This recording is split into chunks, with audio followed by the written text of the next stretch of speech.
ओम नमः शिवाय। शिव जी सदा सहाय। ओम नमः शिवाय। गुरु जी सदा सहाय। गुरु जी के चरणों में मेरा कोटि कोटि प्रणाम और सारी संगत जी को जय गुरु जी। तो संगत जी, आज का जो सत्संग है बहुत ही डिवाइन सत्संग है। तो सत्संग को बहुत ही मन से, ध्यान से और दिल से सुनिएगा और सत्संग को पूरा मत छोड़िएगा। पता नहीं हमारे कितने कष्ट और परेशानी सत्संग सुनने से ही दूर हो जाते हैं।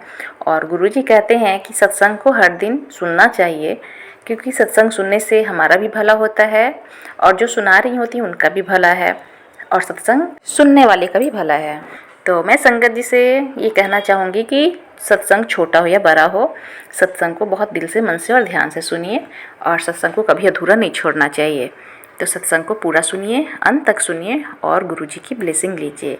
अगर आपके साथ भी सत्संग होते हैं तो उसे ज़रूर शेयर कीजिए, क्योंकि न जाने किस सत्संग में किन संगत जी के लिए ब्लेसिंग छुपी हुई है। तो सत्संग कीजिए जिससे कि आपको भी गुरुजी की बहुत सारी ब्लेसिंग मिले। तो संगत जी, चलिए सत्संग को शुरू करते हैं। जय गुरु जी, जय गुरु जी। मैं गुरु जी की बेटी कोटा राजस्थान से हूँ और जुलाई 2024 से ही मैं गुरु जी की संगत बनी हूँ।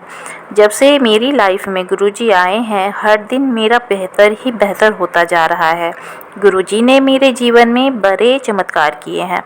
जब मैंने अपने जीवन से सब उम्मीदें छोड़ दी थी, तब गुरुजी ने मेरे को अपनी संगत बनाया। मैंने एक शुक्राना सत्संग शेयर किया था, पर उसके बाद लगातार एक मंथ से गुरुजी के यूट्यूब पर मैसेज आ रहे हैं कि बेटी शुक्राना शेयर कर। और मैं जैसे ही शुक्राना लिखने के लिए बैठती तो मेरे को कुछ भी समझ नहीं आता था कि मैं क्या लिखूं। पर जैसे ही मैं कोचिंग के लिए जाती थी तो पूरे रास्ते मुझे याद आ जाता था कि मुझे सत्संग में क्या लिखना है, लेकिन आते ही लिख नहीं पाती थी।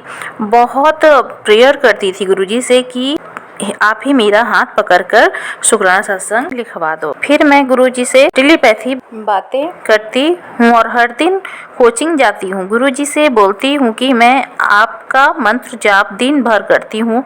गुरुजी हर चीज़ का शुक्राना आपके सामने करती हूँ, तो आप क्यों चाहते हैं कि मैं शुक्राना सत्संग शेयर करूँ। तो गुरुजी ने टेलीपैथी मेरे मन में विचार आया कि जो सत्संग हम शेयर करते हैं वो हमारे लिए एक एक्सपीरियंस है, लेकिन किसी संगत के लिए वह एक तरह की गाइडेंस हो सकती है। गुरुजी को सब पता होता है कि मेरी किस संगत को कौन सा सत्संग सुनने की ज़रूरत है। अब मैं अपना एक एक्सपीरियंस शेयर करना चाहती हूँ। संगत जी, कोई गलती की हो मैंने तो मुझे नादान समझकर प्लीज़ माफ़ कर देना, क्योंकि ये मेरा सेकेंड नंबर का सत्संग है। गुरुजी के बहुत सारे सत्संग में मैसेज आ रहे थे कि बेटा तेरी अलमारी में कुछ है, तेरे सामान में कुछ है, उसे निकाल कर बाहर फेंक दे। और मैं समझ नहीं पा रही थी, क्योंकि मैं अभी ही हॉस्टल में शिफ्ट हुई थी, तो मेरे को मेरे सामान का अच्छे से पता था कि मैं घर से कुछ ऐसा चीज़ लेकर नहीं आई हूँ। फिर भी मुझे लगा कि शायद ये मैसेज किसी और संगत के लिए होगा। लेकिन एक दिन संडे को मैं हॉस्टल में ही थी और मैं सत्संग सुन रही थी। सत्संग में संगत जी बता रही थी कि उनको भी गुरुजी के मैसेज आते थे कि बेटी, तेरे घर में किसी ने काले धागे में एक ताबीज़ छुपाया हुआ है। और मैंने ये सत्संग सुना तो गुरुजी से बोला कि गुरुजी, जब इतना हिंट दिया है आपने, तो गुरुजी आप ही उस ताबीज़ को ढूंढ दीजिए। मेरे पास एक कॉर्ड सेट था, मैंने उसको पहनने का मन नहीं करता था। मैं यह सोचकर उसको पहन लेती थी कि अभी सर्दी है तो मैं पहन लेती हूँ, गर्मी के टाइम इसको नहीं पहनूंगी। और मैं उस कॉर्ड सेट को पहनती भी थी, लेकिन बिना इच्छा के। एक दिन मुझे उस कॉर्ड सेट के पजामे की पॉकेट में ताबीज़ मिला। मैं उस ताबीज़ को देखकर थोड़ा सा डर गई।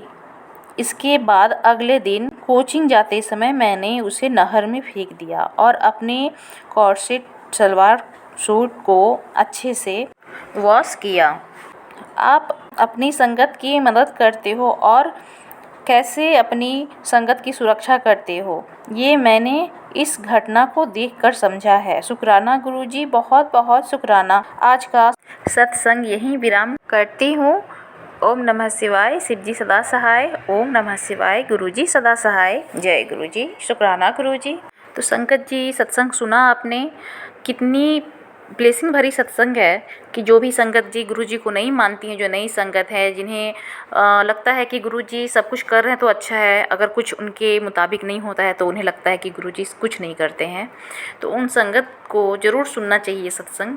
कि देखिए, गुरुजी की कही बात और गुरु जो करते हैं ना, वो पत्थर की लकीर है। जो गुरुजी एक बार बोल देते हैं उसे ज़रूर सुनना चाहिए, करना चाहिए हम लोगों को। क्योंकि देखिए, ताबीज़ अलमारी में है और कैसे गुरुजी ने मैसेज दिए हैं। तो सारी संगत ज़रूर अपने दिमाग में लाइए कि गुरुजी की हर एक बात, कही हुई जो भी बात है ना, वो पत्थर की लकीर है। तो सत्संग को पूरा सुनिएगा, अंत तक सुनिएगा और गुरुजी की ब्लेसिंग लीजिएगा। तो मैं सत्संग इतना ही रखती हूँ, फिर आऊँगी मैं अगले सत्संग के साथ में। और आप भी अपना सत्संग शेयर करना चाहते हैं तो व्हाट्सएप नंबर दिया गया है डिस्क्रिप्शन बॉक्स में। तो आप अच्छी राइटिंग में सत्संग को लिखकर या अपने वॉइस में सत्संग को रिकॉर्ड कर भेज सकते हैं। और आपने अभी तक गुरुजी के चैनल को सब्सक्राइब नहीं किया है तो जल्दी से सब्सक्राइब कर लीजिए और कमेंट में जय गुरुजी लिखना मत भूलिएगा। अगर आपको भी दिक्कत आ रही है, मेरे सत्संग आपके मोबाइल पर नहीं आ रहे हैं, तो आप सर्च करिए, ब्लेस करो गुरुजी 777। तो सत्संग इतना ही। ओम नमः शिवाय, शिवजी सदा सहाय। ओम नमः शिवाय, गुरुजी सदा सहाय। जय गुरुजी, शुक्राना गुरुजी।